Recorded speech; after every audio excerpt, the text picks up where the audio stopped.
Hello everyone, my name is Paxton Pittman and today we will be discussing nutrition for the everyday adult. This course is going to go through the basics of nutrition for adults aged 18 through 64 who are overweight or suffering from obesity. This is not just for weight loss, this presentation will cover basic nutritional needs for adults. We're going to cover many different topics and learn more about the foods we eat and how we choose them. We are also going to cover everyday essentials when it comes to being sure you are making the right choices when it comes to your nutrition. Nutrition is a huge part of our lives, and oftentimes we are misled by the things we see online. With all the new diet trends online and everyone having the best advice to lose 20 pounds quickly, it is hard to distinguish right from wrong. By the end of this presentation, I'm sure you are going to have a better understanding of nutrition and what you need to be successful when it comes to losing weight.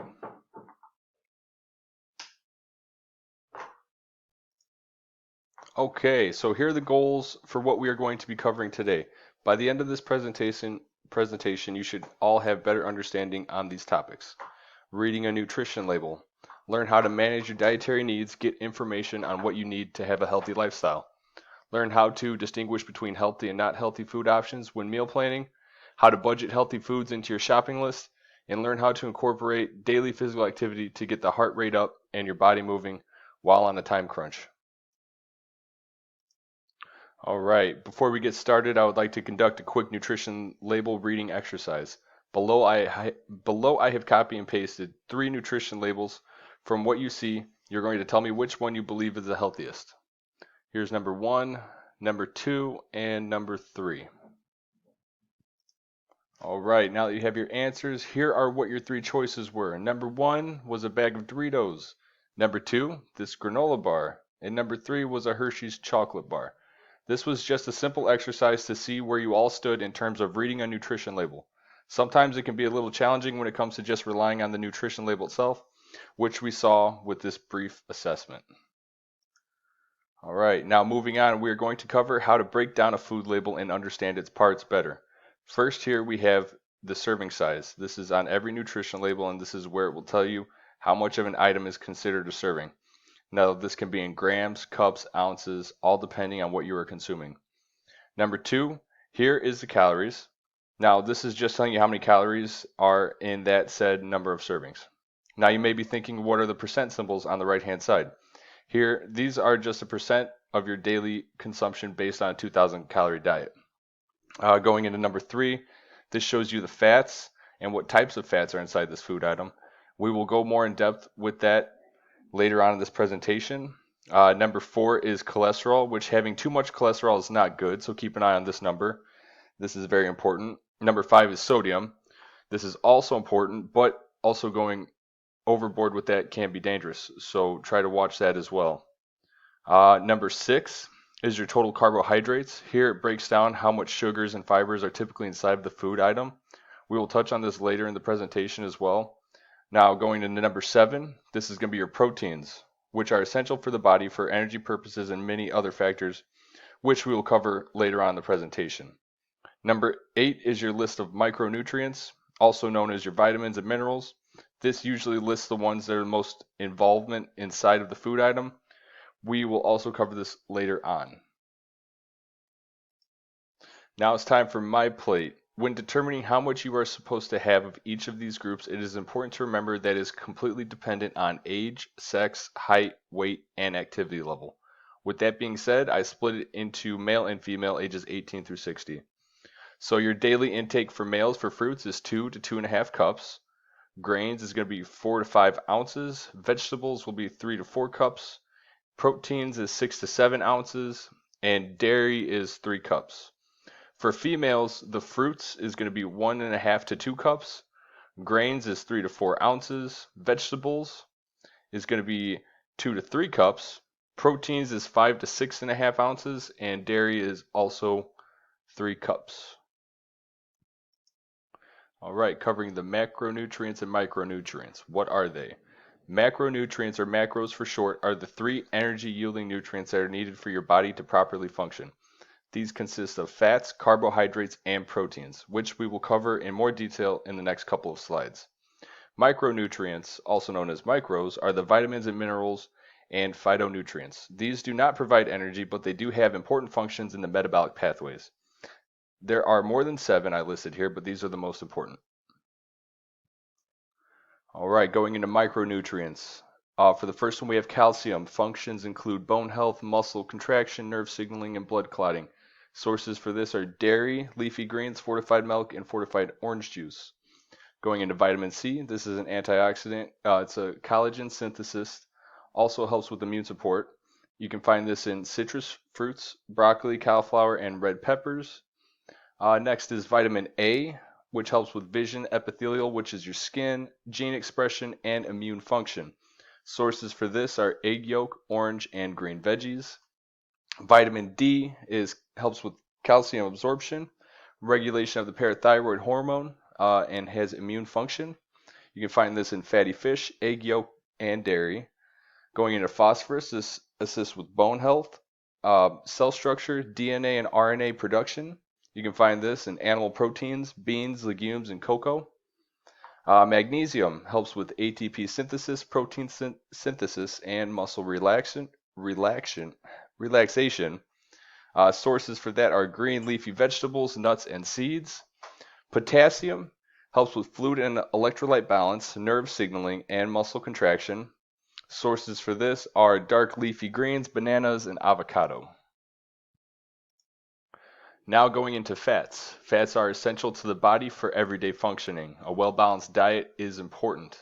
Fats provide 9 calories per gram, and completely dependent on activity level, you need between 0.5 and 1.5 grams per kilogram of body weight. Now, breaking down the types of fats, you have the monounsaturated fats, which are heart healthy, found in olive oil, avocado, and peanuts. You have your omega-3, which are also heart healthy. They reduce inflammation. You can find this in salmon, tuna, walnuts, flaxseed, etc. Going into your omega-6, these are growth and development, found in vegetables, oils, and nuts. And then your saturated fat, which you should limit your excess use of, are found in animal fats, palm and coconut oil. Now going into trans fats, you have two different types. You have artificial and natural. It increases inflammation of heart, increase LDL, which these are not good. Partially hydrogenated oils are your artificial. All right, next up we have carbohydrates. These are important for training and sports performance. This is also a very important fuel source for the body, especially for physical activity. Now this contains 4 calories per gram, and again, completely dependent on activity level, recommended 3 to 7 grams per kilogram of body weight. Some categories are simple sugars, which is your glucose, fructose, galactose, sucrose, maltose, and lactose, which simplified is fruit, milk, and dairy sugars. Complex carbs, starches, whole grain, legumes, vegetables. Glycogen is storage from carbohydrates in liver and muscle. That's typically where it's found. And fiber, which is a plant-derived food, and you have 2 types of fiber, which is soluble and insoluble. Next up, we have proteins. Primary functions include repairing cells, tissues, and structures. Can also be used as an energy source. This one also contains 4 calories per gram and is recommended by the USDA for 0.8 grams per kilogram of body weight. I just listed over here some animal sources, including meat, poultry, seafood, eggs, and dairy. And then the non-animal sources can come from soy, hemp, legumes, and vegetable proteins. All right, healthy versus not healthy. Choosing the right food item may seem like a chess game, but I'm here to make it sound like checkers. A great way to break it down is to look at the appearance of food. Does it look natural or does it look like a machine made it? Also, the location goes along with this. I once heard a saying that you need to follow the perimeter of a grocery store because it's either fresh, refrigerated, or frozen. The center of the grocery store is usually where the non-perishables and the long shelf lives consist of. These are usually not the greatest in terms of healthy eating. Another way to determine if it's healthy is what we covered in the beginning of the presentation by addressing the food label. This is a great way to see what the food item consists of. Now, going along with that is an ingredients list. Remembering it's usually at the bottom of the nutrition label. Now, going back a bit, is it natural or artificial? Remembering the perimeter of the grocery store usually holds the natural foods. Is the food grown on a farm or is it processed in a factory? A good example would be a bundle of bananas and canned banana pie filling. The bananas are natural, and the banana pie filling probably has some bananas in it, but it is combined with some artificial ingredients. All right, being healthy on a budget. A great way to keep a healthy diet going is by planning out what you're going to be eating for the next week, aka meal prepping. This is very popular amongst people in the fitness industry because it is a good way to keep true to a diet while also managing a busy schedule. Going along with this is having a grocery list. I'm sure everyone has gone to a grocery store at some point in their lives with no idea what they're going in there to get. Then you end up walking out with a bunch of different items that make meals, but not one whole meal. Or like I like to do, sometimes I'll walk in there with no list and I'll walk out with like a donut because that's my thing. Having a piece of paper with everything on it for the week regarding meals is going to be a time saver and also a wallet saver, just because you know exactly what you're going in there to get. Another one, buying off-brand. Instead of buying the big brand frozen vegetables, you could go get the store brand. That's probably going to save you a couple bucks down the line.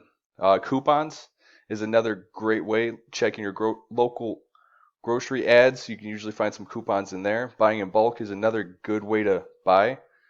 Usually you can get more items for less. Um, One option that I feel a lot of people look past is local markets or farm stands. You can usually get more bang for your buck here, and you're supporting local business. Also, in-season fruits and vegetables. Everything has a prime growing season, whether it's spring, fall, summer, or winter. Everything has a time when it grows, and usually when it's growing, it's a little bit cheaper.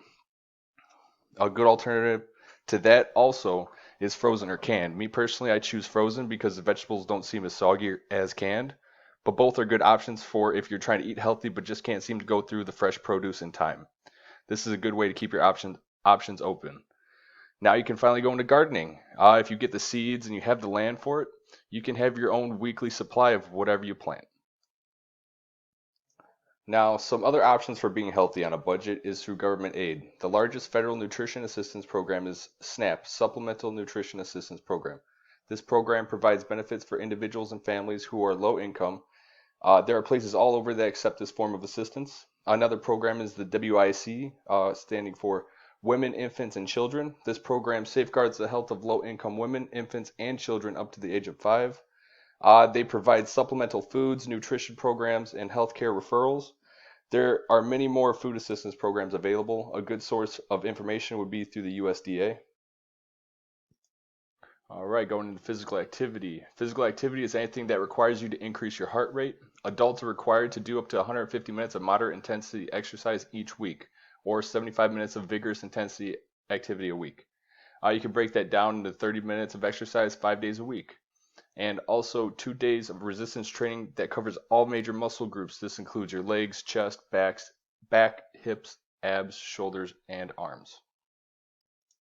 All right, activities that increase heart rate, I broke it down into exercises. Walking, jogging, swimming, biking, lifting weights, high intensity interval training, workout, and yoga. Some tasks you can do around the house. You can take the dog for a walk, vacuuming, mopping, anything that's chores, housework that doesn't allow you to sit down. You could do outside work, landscaping, yard work.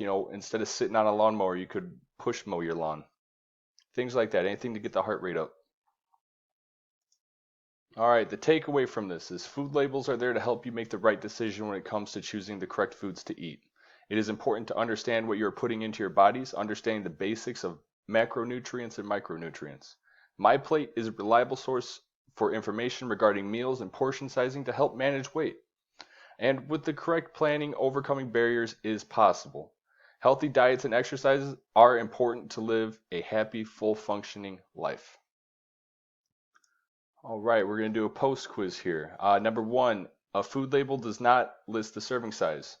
That is going to be false. My Plate serving sizes are the same for everyone. That is also false.